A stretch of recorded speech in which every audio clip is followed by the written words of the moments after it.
आपलं शहर आता स्मार्ट होत आहे। मग तुम्ही कधी स्मार्ट होताय? स्मार्ट न्यूजचे यूट्यूब चॅनल सबस्क्राइब करा, स्मार्ट बना। नोटिफिकेशनसाठी बेल आइकॉन पर क्लिक करा। नमस्कार, मैं ओमकार अंगड़ी। स्मार्ट प्लस के आज के समाचार में आपका स्वागत। सबसे पहले एक नजर आज के सुर्खियों पर। देश में रोजाना कोरोना मरीजों की संख्या 33,000 के पार। उपजाऊ भूमि से ली जा रही नियोजित रेलवे लाइन का व्यापक विरोध। आनंदीबाई जोशी प्रसूति अस्पताल का शुभारंभ। नगर क्षेत्र में बाल टीकाकरण अभियान की शुरुआत। विधायक अभय पाटिल की कल्पना से कर्नाटक में प्रथम श्रमिक स्वास्थ्य सुविधा केंद्र का शुभारंभ। निर्दोष कार्यकर्ताओं की गिरफ्तारी रोकने की मांग। रंगोली के सप्तरंगों में खुशियों के दीप चमकाए, आराधना के साथ अपनी दिवाली मनाए। कपड़ों की दुनिया में एक भरोसेमंद और गुणवत्तापूर्ण नाम आराधना। गृहलक्ष्मी की सुंदरता की पहचान है साड़ी। घर की औरत का रुबाब और संस्कृति की देन है साड़ी।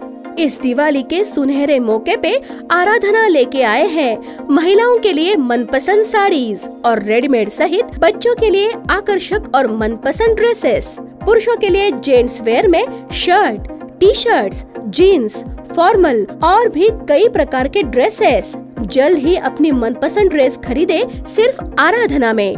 बेलगाम के वस्त्र जगत में बहुत ही बढ़िया है आराधना। नए कपड़े पहन के दीजिए दिवाली की शुभकामना। आराधना, मारुति गली, बेलगाम। अब समाचार विस्तार से। इस हफ्ते की शुरुआत से ही देश भर में कोरोना मरीजों की संख्या में इजाफा हो रहा है। रोजाना केवल 5,000 मरीज ही मिले, लेकिन अब ये संख्या 30,000 को पार कर गई है। देश में शनिवार को 27,000 मरीज मिले, जिसके बाद रविवार को देश में 33,000 मरीज मिले। देश में सिर्फ कोरोना के मरीज ही नहीं बल्कि ओमिक्रॉन वेरिएंट से संक्रमित मरीजों की संख्या भी तेजी से बढ़ रही है। पिछले 24 घंटों में देश में 33,750 करोड़ मरीज मिले हैं और 123 मौतें हुई है। पूरे देश में ओमिक्रॉन संक्रमितों की संख्या 1700 पहुंच गई है। देश में पिछले 24 घंटे में 10,846 मरीज ठीक हुए हैं। वर्तमान में 1,45,582 सक्रिय मरीजों का इलाज चल रहा है। देश में कुल ठीक होने वालों की संख्या 3,42,95,407 हो गई है, तो मरने वालों का आंकड़ा 4,81,893 को पार कर गया है। राष्ट्रीय टीकाकरण अभियान के तहत अब तक 145,68,89,306 लोगों का टीकाकरण किया जा चुका है। उपजाऊ भूमि से ली जा रही नियोजित रेलवे लाइन का व्यापक विरोध। हालांकि बेलगाम से धारवाड़ होते हुए कित्तूर तक नई रेलवे लाइन की अनुमति दे दी गई है, लेकिन किसानों ने यह ठान लिया है कि वे इस चरण में उपजाऊ भूमि नहीं देंगे। उपजाऊ खेत के मालिक किसानों ने सोमवार को बेलगाम में विरोध प्रदर्शन किया। इस मोर्चा में बड़ी संख्या में जिले के किसानों ने भाग लिया। उन्होंने ये भी चेतावनी दी कि उपजाऊ भूमि को नष्ट करने की साजिश को बर्दाश्त नहीं किया जाएगा। जुलूस यहाँ सरदार मैदान से शुरू हुआ। मोर्चा कित्तूर चन्नमा चौक से कलेक्टर कार्यालय आया। उस समय किसानों ने जोरदार घोषणाएं कर अपनी भावनाओं को व्यक्त किया। हमें बंजर भूमि के माध्यम से रेलवे लाइन बिछाने की अनुमति है। हालांकि धर्मपरायण किसानों ने स्वीकार किया है कि वे किसी तरह से उपजाऊ भूमि से रेलवे के लिए जमीन नहीं देंगे। राज्य के विभिन्न किसान संगठनों ने इस आंदोलन का समर्थन किया है। इस भव्य मोर्चा में उनके प्रतिनिधियों ने भाग लिया। आनंदीबाई जोशी प्रसूति अस्पताल का शुभारंभ। लोगों के स्वास्थ्य की देखभाल के लिए केंद्र और राज्य सरकारों द्वारा विभिन्न योजनाएं शुरू की गई है। सरकारी योजनाओं का लाभ उठाना सरकारी अधिकारियों और कर्मचारियों का कर्तव्य है। वडगांव में आनंदीबाई जोशी सरकारी प्रसूति अस्पताल का उद्घाटन किया गया। ऐसा माना जाता है कि इस अस्पताल ने गरीबों और आम जनता को अच्छी स्वास्थ्य देखभाल सुविधाएं प्रदान की है।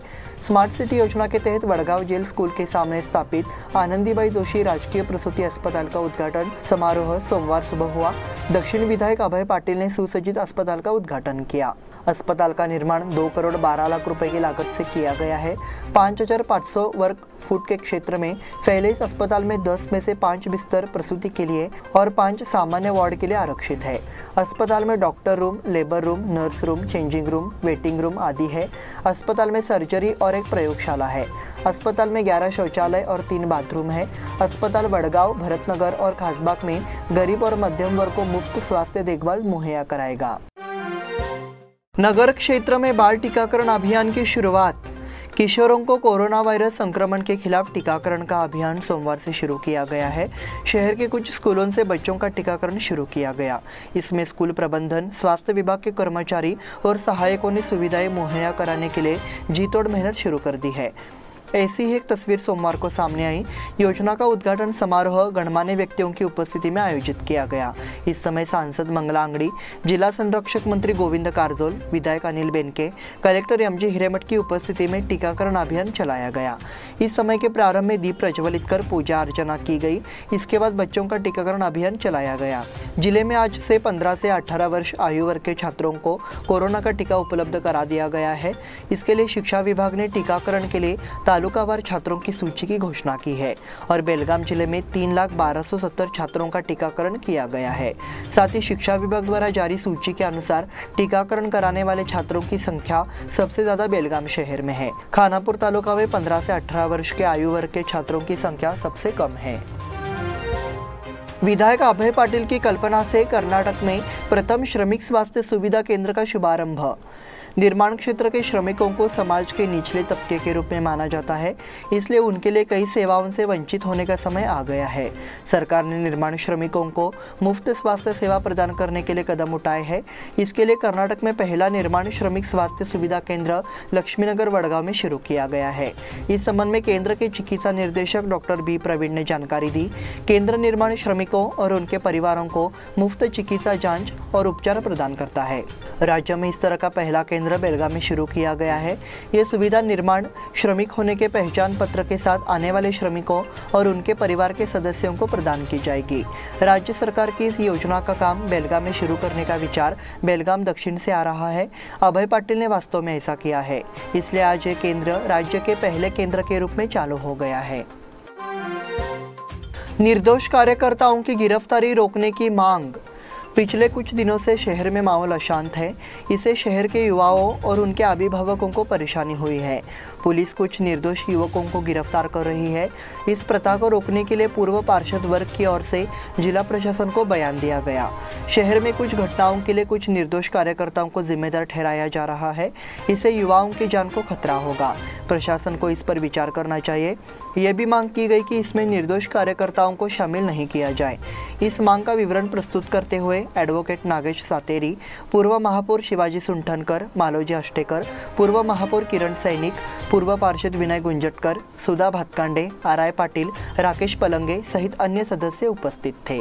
इस बुलेटिन में वक्त हो गया छोटे से ब्रेक का। देखते रहिए smart plus. Poddar Brothers Jewelers, A perfect blend of traditional and modern jewelry in North Karnataka, Goa and Southern Maharashtra, serving since 5 generations.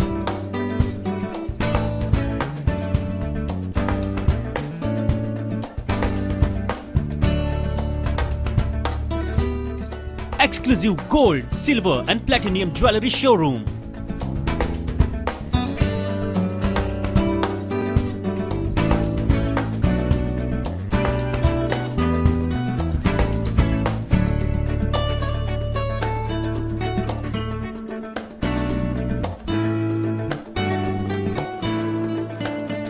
Poddar Brothers, Poddar Sons and Grandsons. Khade Bazar, Belgaum. Call is on 0831 240 5550 or 51 or 52 or 53. Visit us at www.poddarjewelers.com.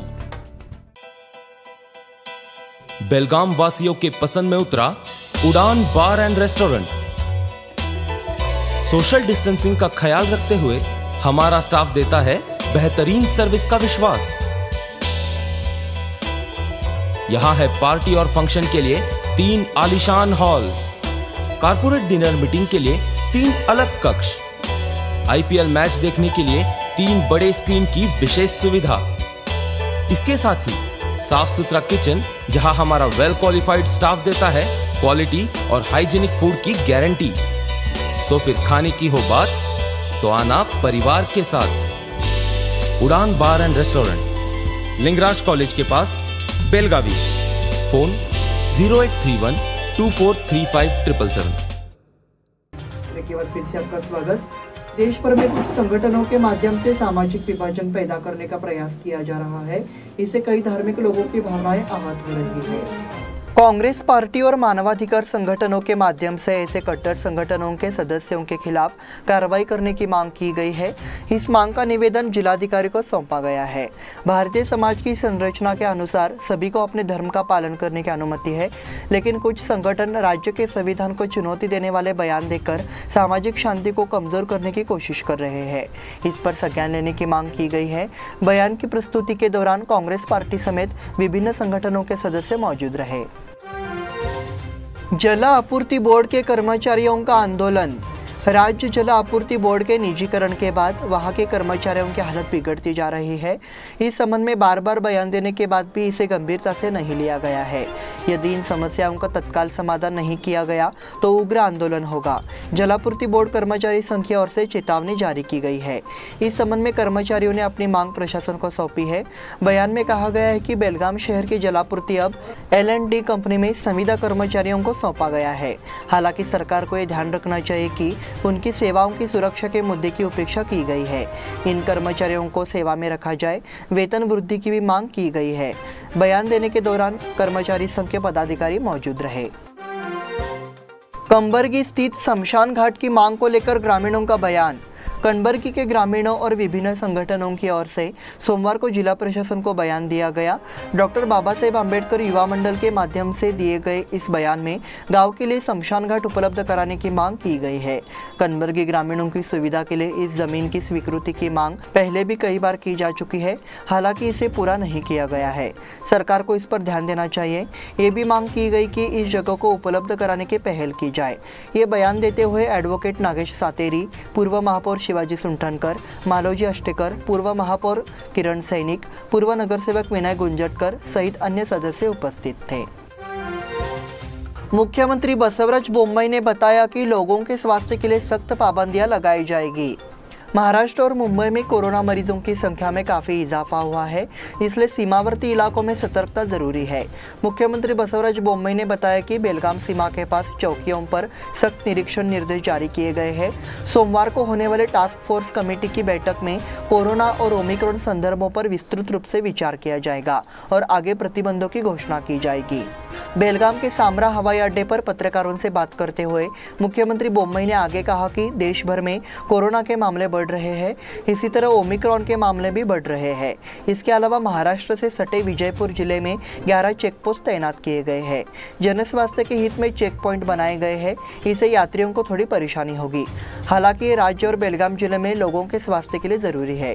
उन्होंने कहा कि नागरिकों को mask पहनना चाहिए और भीड़ से दूर रहने की कोशिश करनी चाहिए। कोगनोली नाके पर फिर शुरू हुई कड़ी जांच। राष्ट्रीय राजमार्ग कोगनोली के पास दूधगंगा नदी पर कर्नाटक सीमा चौकी पर रविवार से सुरक्षा कड़ी कर दी गई है। महाराष्ट्र और अन्य राज्यों से कर्नाटक में प्रवेश करने वाले यात्रियों की RT-PCR निगेटिव रिपोर्ट मांगी जा रही है। जिन यात्रियों के पास RT-PCR रिपोर्ट नहीं है, उन्हें वापस महाराष्ट्र भेजा जा रहा है। रविवार सुबह करीब 25 वाहनों को सुरक्षित निकाला गया। पिछले 8 दिनों में महाराष्ट्र में मरीजों की बढ़ती संख्या को देखते हुए यहाँ कर्नाटक सीमा चौकी पर सुरक्षा कड़ी कर दी गई है। निपानी भाकपा संगमेश शिवयोगी के मार्गदर्शन में निपानी ग्रामीण पुलिस उपनिरीक्षक अनिल कुमार, कोगनोली थाने के सहायक उपनिरीक्षक ESA तोलगी, कांस्टेबल राजू गोरखनवर और पुलिस और स्वास्थ्य विभाग के अन्य कर्मी हाई अलर्ट पर हैं। इसी के साथ स्मार्ट प्लस के आज के समाचार समाप्त हुए। धन्यवाद।